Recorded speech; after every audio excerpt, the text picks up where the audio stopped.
Hi everyone, Trina here, and I think this is 8.3, Origins of Soul, and we were getting ready to get into the daemon or the demon. So again, just for those of you who are inquiring about this book that we've been reading, it is Tricia McCannon, and it's Angelic Origins of Soul, and this is the book. And I think we're going to do another one of her books after this one on the Divine Feminine, and that should be amazing information. I can't wait to see what she's got to say about that as well. So we're going to get into daemon or demon.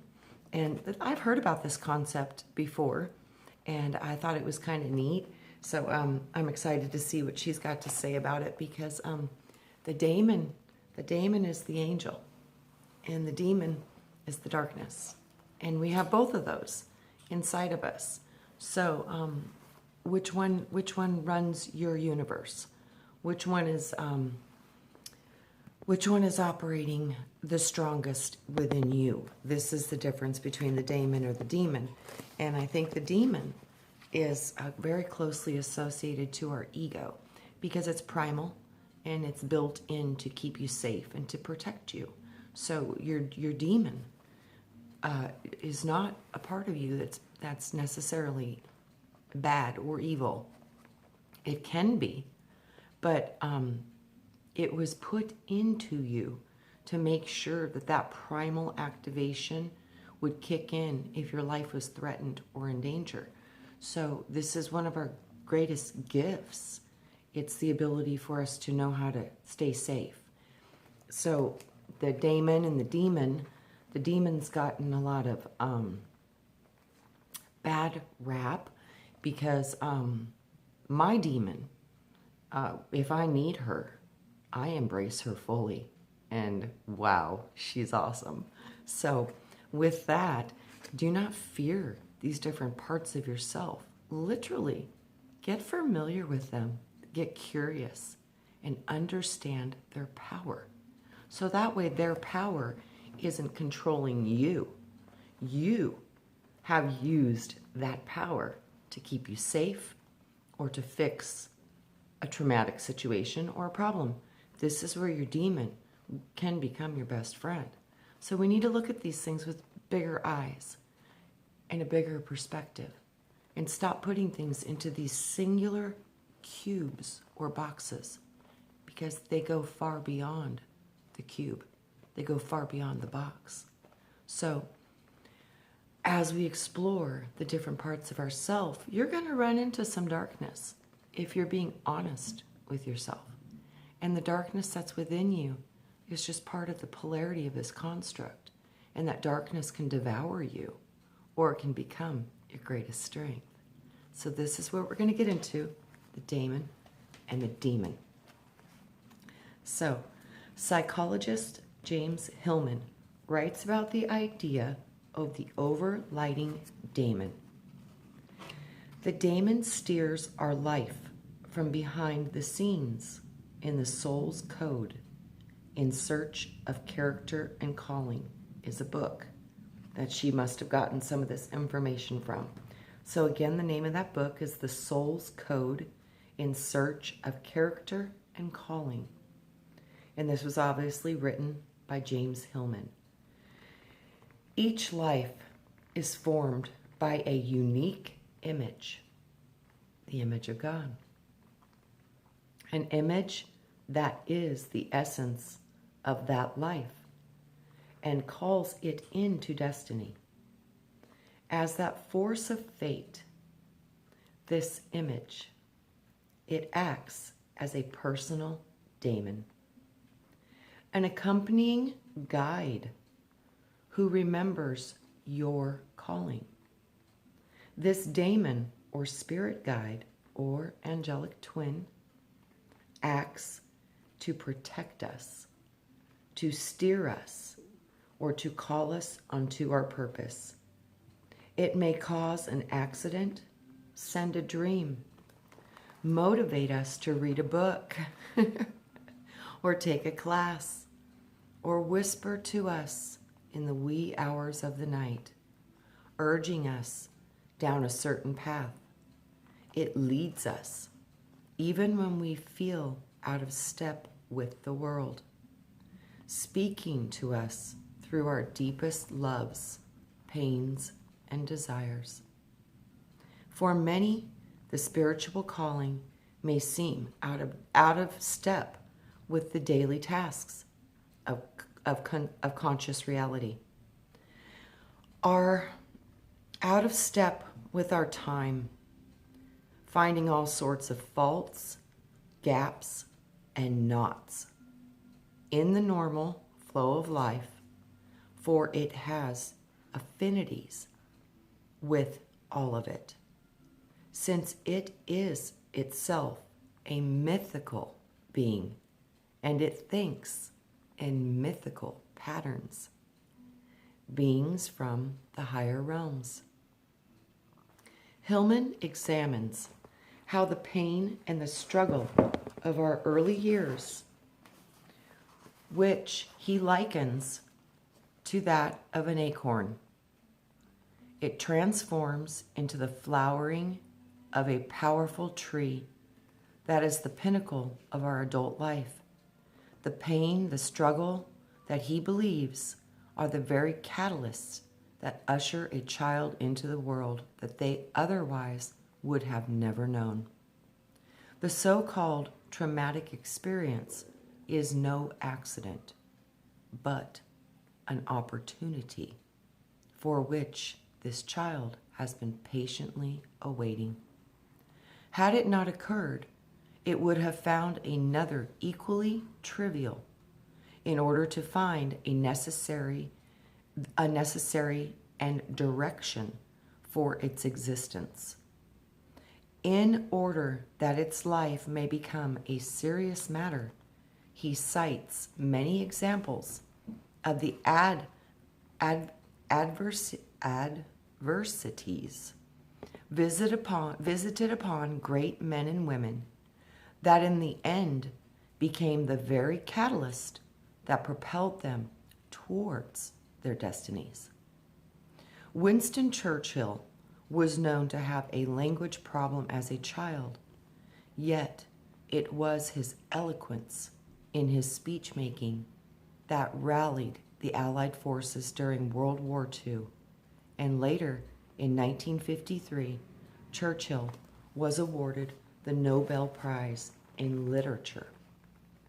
He once wrote, "What is the use of living if it be not to strive for noble causes, and to make this muddled world a better place for those who will live in it after we have gone? How else can we put ourselves in harmonious relation with the great verities and consolations of the infinite and eternal? And I avow my faith that we are marching towards better days. Humanity will not be cast down.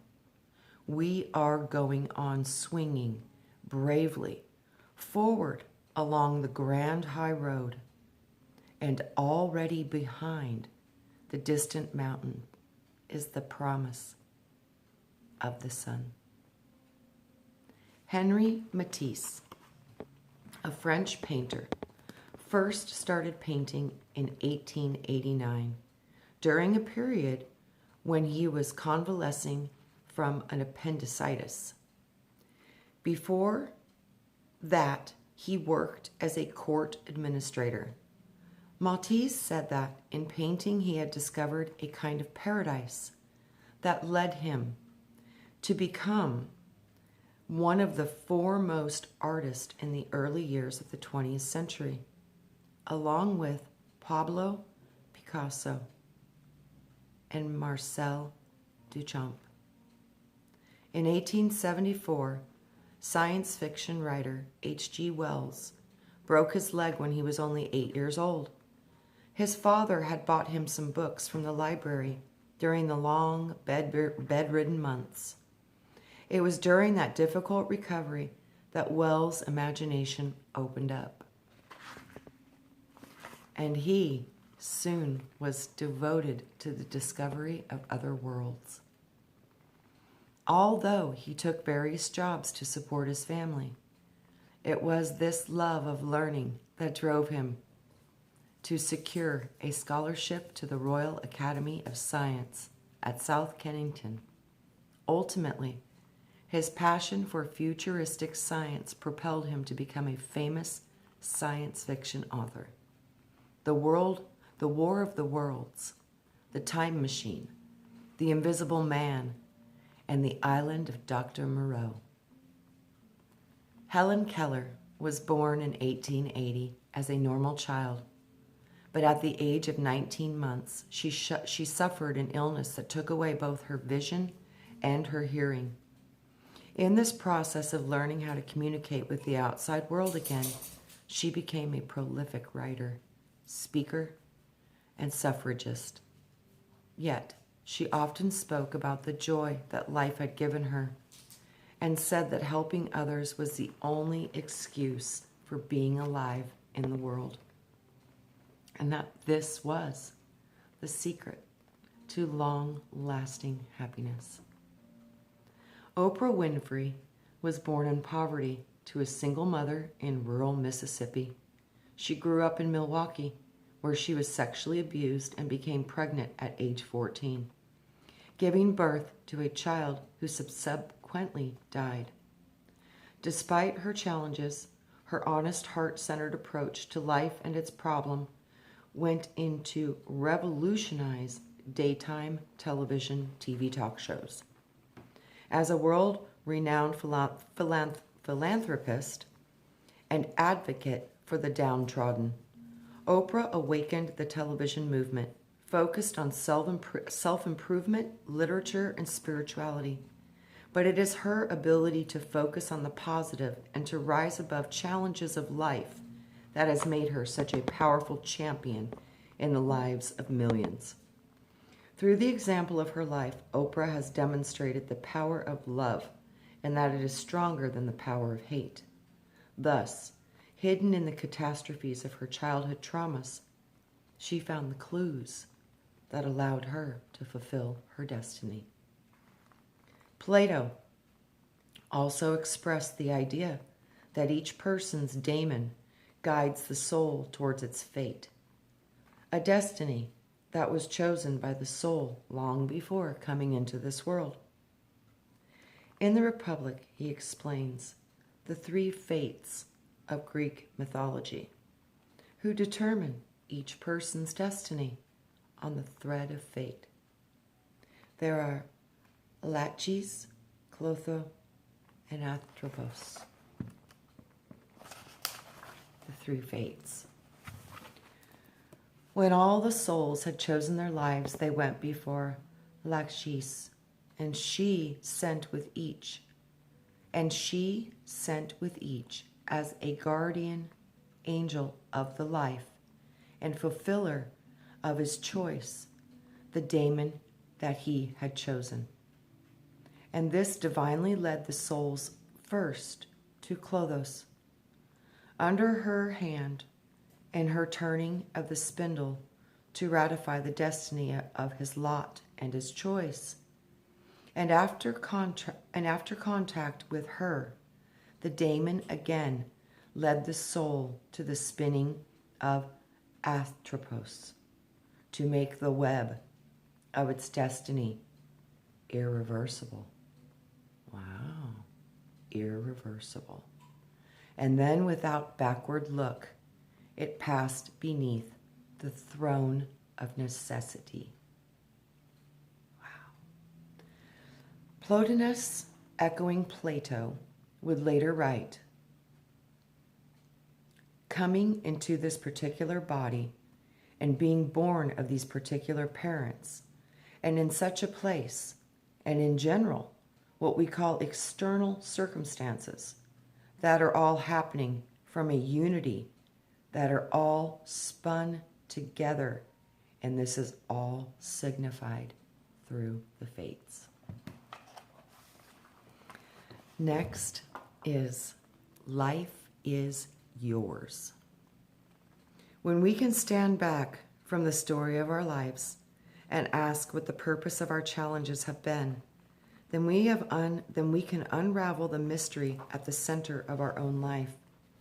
I know that this for me was certainly true, as I watched my strong, intelligent father go down a path of pain and misery with alcoholism, taking our entire family with him. But this suffering also motivated me to become a student of the mysteries, a healer, a clairvoyant, and a hypnotherapist. Intent on peeking behind the curtain of our life to find the underlying patterns that make us unhappy or unfulfilled and how to heal them. I wanted to know why my suffering existed and why I have discovered those reasons. Much of our suffering is a result of the false belief and wounding patterns over our life that we have received and that we can heal. And it is through this process of suffering and learning that we come through the alchemical fires of mastery. That's profound.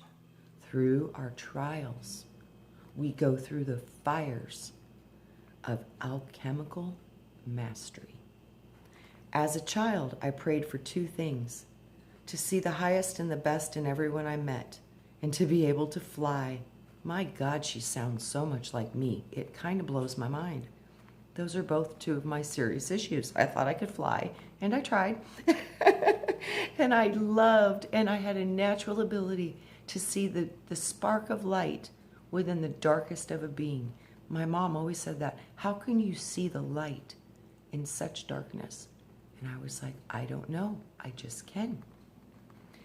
So some years ago, I realized my ability to read the soul records of everyone I met and to track them back to their radiant angelic origins. Yes, I can do this too. This was the answer to this prayer.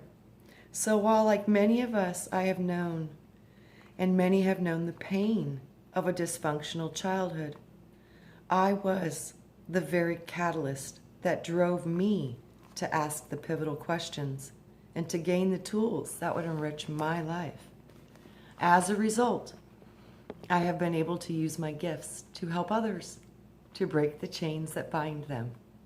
You too can try your hand at discovering your own karmic and dharmic arc. Simply write down the most 5 difficult things you have experienced in your life, and then write down the 5 most wonderful things. Then, beside each one, write down how these events have shaped or motivated you. What did you come to believe from these events? How did they change you? What direction did you make? By doing this exercise, you can discover how your challenges have influenced your character and have pointed you into a direction that could help you find your own divine purpose. Perhaps your list might look something like this. And then this is how she did it. The energy, life, situation. And then over into the other side, she has what I learned as a result. So, early life situation.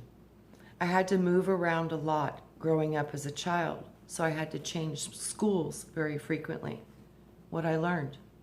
As a result, I adapted. I became an extrovert. I learned how to make people like me quickly. These are all good skills that I can use in my life. Life situation. I grew up with a racial or religious prejudice all around me. What I learned. I saw how it didn't make people happy, so I made a choice to practice tolerance. This makes me a fair person, a good diplomat, and an excellent mediator. Life situation. We didn't have much money, so I had to go to work at an early age. What I learned. I developed a strong work ethic, discipline, self-reliance, and now I succeed at anything I put my mind to. True. Life situation.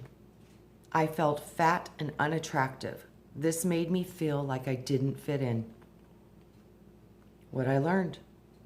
I got determined to start exercising, and I focused on my own healthy habits, specifically eating habits. I developed my mind and my talents instead of my body. And now I am great at fill in the blank instead. So now I am great at whatever I choose, whatever I focus my attention on. So, early life situation again. I got in with the wrong crowd and I started drinking, smoking, doing drugs, just so the other kids would think that I was cool. What I learned. Now I figured out that peer pressure is not important. All that popularity stuff is for the birds, especially if it pulls me off course.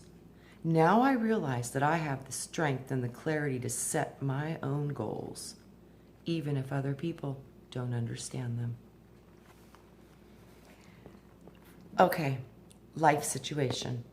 I flunked a grade in school, and this definitely made me feel like a loser. I was now the big kid because I was a year older. What I learned. Being the big kid had its advantages. I found that I was better in sports. I already knew a lot of the class material. So everyone looked up to me like I was smart. And the girls were definitely more interested. Okay, life situation. I was always metaphysical. In fact, I grew up in a religious family that didn't understand my spiritual views. This made it hard to communicate with them. I struggled with this. What I learned? Well, since there was no one out there to talk to, I did a lot of reading. I went online. That's how I found all you guys. I sat in the background for a few years and I never said a word, but I was there and I was watching and I was learning. So I got online and I made a bunch of friends. So I got real good at the computer. I'm not good at the computer. Okay, and then this meant that I became a web designer and a blogger. I developed skills as a bridge person who is now to be able to point to my own true point of view. But I understand the point of view of others. This is true to me too. Every life has its challenges. You get the point. From our challenges come our strengths. And when we stand back and look at the major themes in our life, we can see that each life has a divine purpose, often expressed in a small as well as a large way. Finding this divine purpose is quite important, for it gives us perspective on the many challenges that we face.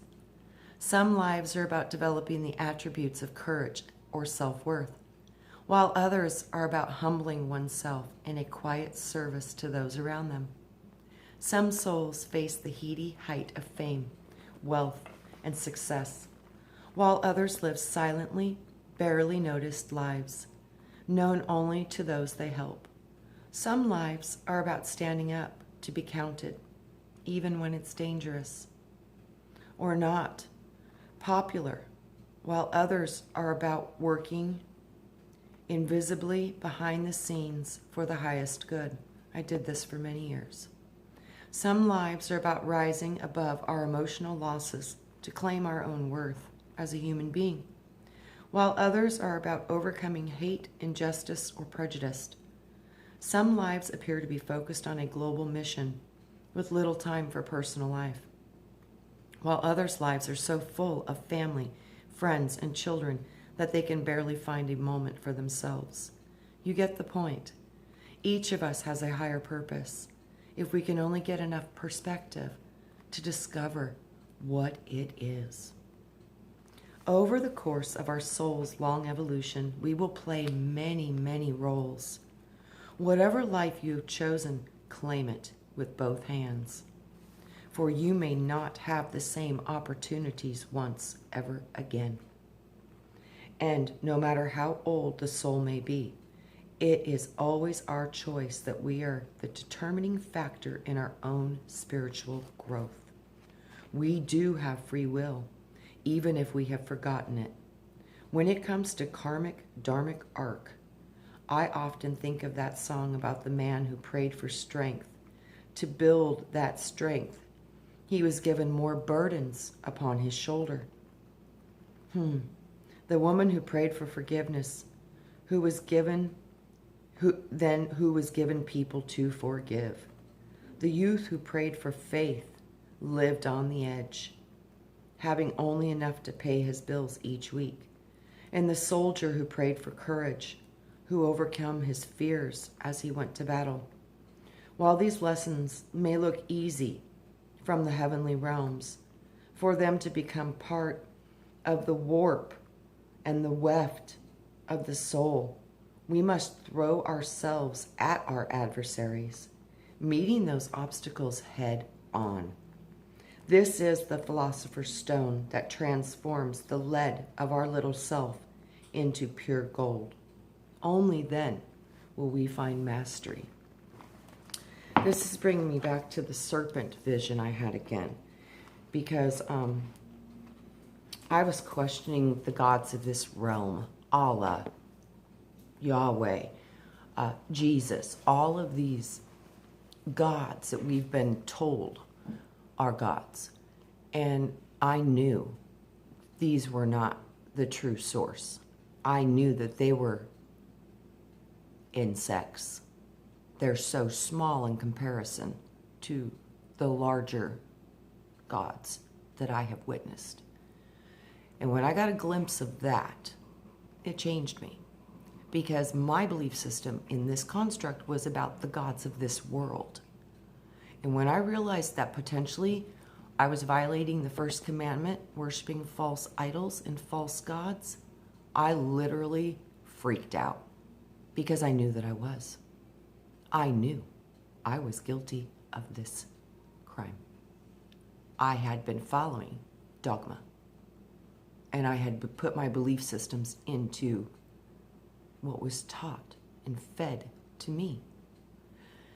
And when I realized that I was potentially in a trap, a soul trap, it shook me to my core and it dropped me to my knees. And I literally said, show me the truth, no matter what it does to me. Because I knew that it was going to hurt. I knew it. And I said, I don't care. Bring it on now. I need to know. My soul needs to know. So the first time in my life, I dropped down on my knees and I prayed to Source. And I said, God of all, the highest of all high, formless, omnipotent, omnipresent, all that is and will be and ever was, beyond this cosmos, beyond this galaxy, beyond this universe, beyond what I can even perceive. I want to speak to this. I woke up the next morning with a profound vision, and I was in the Grand Canyon with the Lord, and literally it was the first time in my entire life He would not talk to me, and it was because I was breaking the false belief contracts, and with that, He no longer could have a voice in my head. That was powerful, it was scary, it was confusing, and then He handed me a knife.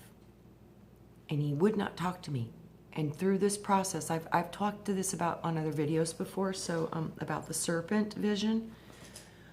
But anyways, talk about challenging and having to face your fears. He gave me this little tiny knife to go take on a 30-foot snake. I could have been stopped right there if I would not have had the strength and the courage to not care about death and fear not. And if this is a test, bring it. I went straight into that water and straight into that snake. And I was like, I don't want to hurt you, but I know I have to do this. And I literally asked for her permission. And she said yes. So I plunged my knife in her belly. And the treasure that I retrieved inside of the belly of that serpent was me. Me. So this to me is a clue that we are sleeping within the belly of a serpent. Process this however you wish. Like I said, this was very personal to me, and this was a very, very heartfelt, deep plea to the universe to show me what was going on in this reality, and what is religion, and what are false idols, and what am I, and where am I, and what is this? I found myself cutting myself out of a serpent. In the Garden of Eden, Adam and Eve was tempted by the serpent. When she bit from the apple, we fell. There is something very profound to this, a deep correlation. We need to remember how this happened. And when Wayne was reading yesterday, it'll be a couple days ago when you guys get this video released, but he was talking about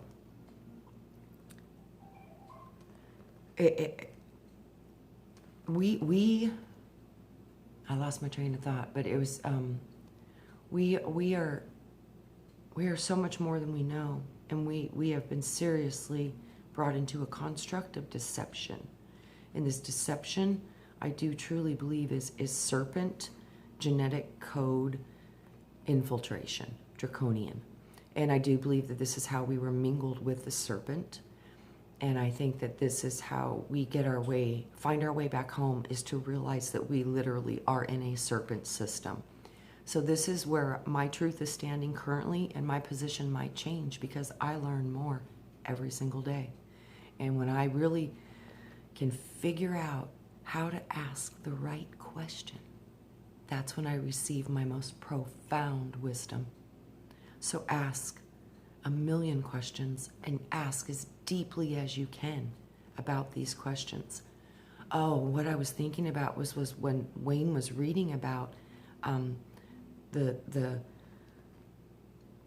light bearer genetics and breaking soul contracts, and breaking the soul contracts with the light bearer. The light bearer, I do believe, is the serpent interface that we have received. And I do believe that this interface is wisdom. This interface is Sophia. This wisdom is nature. This wisdom is serpent. And the serpent wisdom is the construct that we are in. And it is of matter and skin. Skin is the sin. When you become a flesh being, a beast mingled, animal mingled, alien mingled being, you truly are not original anymore. You have been added to and fused. Our DNA has been fused together with things that are not natural to it. So with that, this is where we're seeing the serpent energy, and we have been mingled with the serpent. So do your own seeking and searching, and ask your own soul to guide you to the truth. And maybe you'll find yourself cutting yourself out of the belly of a snake, just as I did. So I know we're all holding different positions. We're all in different parts. So my part might be different than your part, but nonetheless, there is a hidden truth that is deep within you, that if you can ask the right questions, you will receive gnosis that will change your life. So I love you all. I will see you on the next one. We're already into almost 35 minutes, so I got to wrap it up. But I love you. Have a wonderful day or night wherever you may be. And know we are one tree, one family, and we have dove into a system of replication, which is serpent in its essence. And I do believe many of us have been set free. from this bondage. And this bondage that we are in, we must truly understand. We chose to do this. So be brave and fear not. And know, nothing in this world can stop what you really are. And that is energy, light, sound, and vibration. And your fingerprint is unique. And nothing or no one will ever be able to recreate that which you have created as yourself. So honor all your struggles. Honor all your tears. And embrace the knowing that you're still standing and you're still here. And with that, you still have the ability to find your highest truth and your keys to your freedom. So I love you. Have a great day. May soul be with us all. I love you. See you soon. Bye-bye.